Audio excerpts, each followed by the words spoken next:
pinag-isli, kumulitan ng Ginoo. Kaya nagtuo mga ako, nga nabuhi ang tao, kumulitan sa Ginoo. Kung ano tayo, pila ang unang doon ng imong karon tayo, muna hinduman, pila gid ang imong pangidaron karon tayo. Simple ka, bigyan ang 104 years old. Bisan ako maglisod og tuo. Kay kung atong lantawon ang porma ni tatay, ni apa kini sa 80 to 85-90 para sa ako alang. Pero kanang giingon ni tatay nga 104 years old. Tino. Si tatay usa ka lumad sa lungsod sa Balingasag, Misamis Oriental. Unya nagkabalin-balhin na lang kini siya sa mga barangay. Ang first kinya ani nga gipuy-an mao ang Barangay Lantad. Unya karon niya na siya nagpuyo dinhi sa Barangay Samay, Balingasag, Misamis Oriental. Na-interview sab namo dani ang isa sa apo ni tatay nga si Sir Sambay kung unsa gayud katinuod nga si tatay niabot na kini og 100 ka tuig. Nga matud pa niya, yes, tinuod na. Kay nakadawat na usab kini si tatay og 100,000 gikan sa LGU Balingasag tungod sa iyang edad nga 100 ka tuig na kapin dinhi sa kalibutan. Ang pangutana, unsa may mga diskarte ni tatay? Ano sa gatos? Siguro gisumba kay tatay o gatos dari ko baso kung kay buyag bay. Buyag pa kita. Buyag kita ako na binaw ko bantay pakadunggot ano, kadungog ka sa ato tinaw kay pandungog. Tinaw kay mong mga pananaw. Pagkabot sa pagkaon tay gulay na karon. Utan-utan. Kami ang taong kayo. Kami na sa una. Kami ang mga apo na mo gilian. Kaon kung ay asusutan. Wala, Utan raw din tubig. tubig mo, mga kanyang mga gade. Buutan mo nga o mga Mga gabi. Laukoy nga way asin-asin. Oo. Pero karon ako kasi na to. Grabe di man sad basta-basta ang diskarte ni tatay nganong maabot niya ang 100 kapin ka tuig. Kay nasayunan ka gulay nga walay asin-asin o gawas para na naa pa ko'y ipakita sa inyo ha nga si tatay galakaw pagihapon kini nga walay gamit ang suka. Uy, no 104. Grabe. No, baskog pa makayo. No, Diyan lang. Naha. Takatay sundon. tanawa. Kaya Tanaw.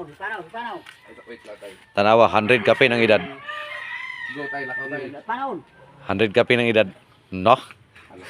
Mura mag-rapper no si tatay. Alak ka na ito. No, wagay gamit sungkod. Grabe.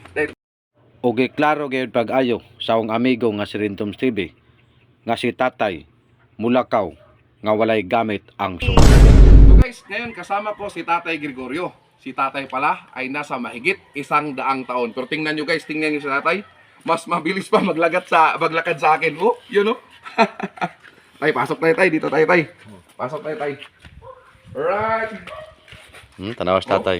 Tingnan nyo si Tatay guys. Paano maglakad? Oh, mabilis pang maglakad. Walang tungkod. Oh. Grabe. Tay. Og ni apagyod, ni kalit lang og sayaw si tatay. Tuara. How nagkatawa pa. Grabe. Grabe rin tayo. Alak ka. Alas ayaw tatay. Alak ka. Para sa ako lang, isapod ni sa hangtod karon si tatay baskog pagyapon tungodan niyang smile nga pati ako nakakatawa. Og niya pa ang akong ipakita sa inyo nga si tatay Ngayon, kabalo ngayon, pagyapon guys, makikita magsulat niyo si tatay, ah. sa iyahang pangalan Sa hangtod edad karon. niyang, makikita niyo si tatay, sa edad niyang 100 mahigit, kaya pa niyang sumulat dahil wala siya, na walang gamit na antipara. So ngayon is makikita niyo, kayang-kaya pa ni tatay magsulat. Yan, magsusulat ni tatay ang kanyang pangalan. Yan. Tingnan niyo. Klarong-klaro pa ni tatay, magsulat. Sinumpay pa? Lah, disumpakit kayo, no? Sinumpay pa niya? Ini, ginahon eh. Sinumpay pa ni tatay? Grabe si tatay, guys. Sa edad niyang 100 mahigit, kaya pa niyang isulat ang kanyang pangalan. Oh, Grabe. yan guys. O gawas dan ninyong nakita. Naa pagid ko ipakita sa inyo nga nagtuo ko nga dili makaya ni tatay kay abi na kog unsa lang kato. Pero tan-awa ni sayaw pa si tatay sa ilahang sinayawan nga inagong.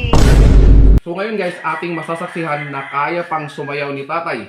Sa edad niyang 100 mahigit, kaya pa niyang sumayaw sa kanilang tradisyonal na sayaw na tinatawag nating inagong. So tingnan natin guys ha. Sige. Sige tay.